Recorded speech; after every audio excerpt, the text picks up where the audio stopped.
Hello guys, ఈరోజు evening ఈ రద్దీ బస్లో ఎక్కడికి వెళ్తున్నానో మీకు తెలుసా? నా బెస్ట్ ఫ్రెండ్ని కలవడానికి.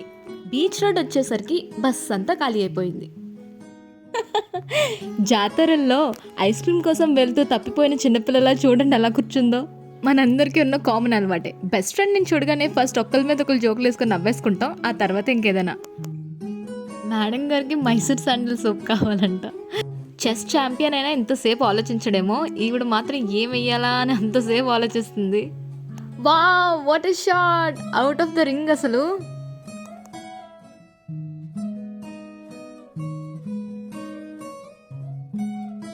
ఇప్పుడు మన టర్న్. మన మీద మనం జోకులు వేసుకుంటే బాగోదు, అందుకే ఒరిజినల్ వాయిస్ పడుతుంది. ఆంటీకి పడలేదు, జాగ్రత్త. Just miss. లాస్ట్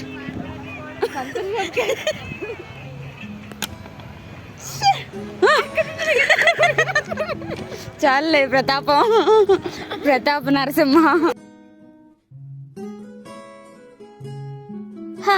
బీచ్కి వచ్చి మురి మిక్చర్ తినకపోతే పాపం, తెలుసా మీకు? వద్దే వద్దే అని చెప్పినా వినకుండా ఎక్స్ట్రా స్పైస్ అని వేయించుకుంది. ఇప్పుడు చూడండి.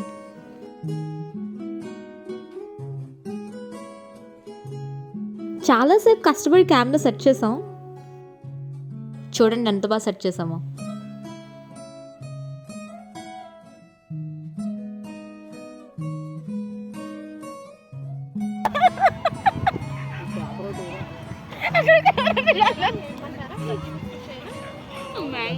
ఎందుకంటే సంచి ఒకటి వచ్చింది ఇప్పుడు ఇక్కడ.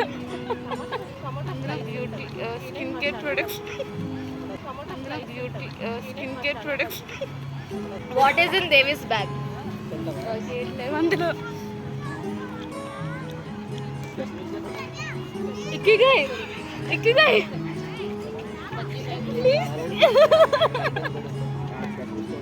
Wow, secret of happiness guys. ఏం నేర్చుకున్నారు మేడం? సేమ్ టైప్ ఆఫ్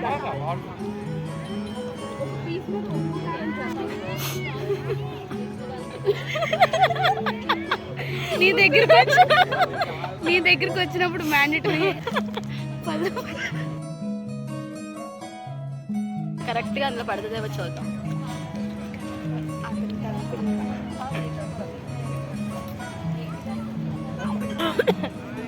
ఈరోజు మూన్ రాలేదు గైస్, ఎందుకంటే మేమే మూన్స్. ఈ వీడియోని ఎంత షార్ట్ చేద్దామన్నా నా వల్ల కాలేదు. ఏది కూడా పడిపోయింది.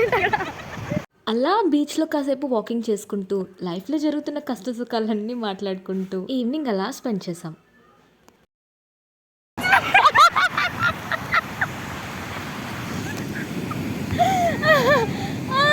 అసలు ఏంటో కదా, మనం కంఫర్టబుల్గా ఉండే పర్సన్స్తో ఎంతసేపు ఉన్న టైం తెలియదు. మాకు కూడా అంతే. అంతా అయ్యాక ఇంటికి వెళ్ళేటప్పుడు అబ్బా ఇప్పుడే వెళ్ళిపోవాలా అనిపించింది. అందుకే వెళ్ళకుండా ఇంకాసేపు బయటని తిరిగాం. నాకు ఈ చిన్న చిన్న ఆమ్లెట్స్ అంటే చాలా ఇష్టం. అండ్ ఇయర్ రింగ్ షాపింగ్ అంటే ఏ అమ్మాయిలకి నచ్చదు. తర్వాత దానికి ఏదో ఇన్ఫర్మేషన్ కావాలని గోల్డ్ షాప్కి వెళ్ళాం. ఆ తర్వాత ఇద్దరు ఇంటికి స్టార్ట్ అయిపోయాం. నెక్స్ట్ డే అమ్మగారు మళ్ళీ బెంగళూరు వెళ్ళిపోతున్నారు. యాక్చువల్లీ ఇద్దరికి చిన్న బాధ, ఇంకొంచెం సేపు ఎక్కువ ఉంటే బాగుందని. కానీ చెప్పుకోం. బికాజ్ ఏం లేదు, చెప్పుకో అంతే. నేను కూడా ఇంటికి రీచ్ అయిపోయా. Bye guys, see you all in the next blog.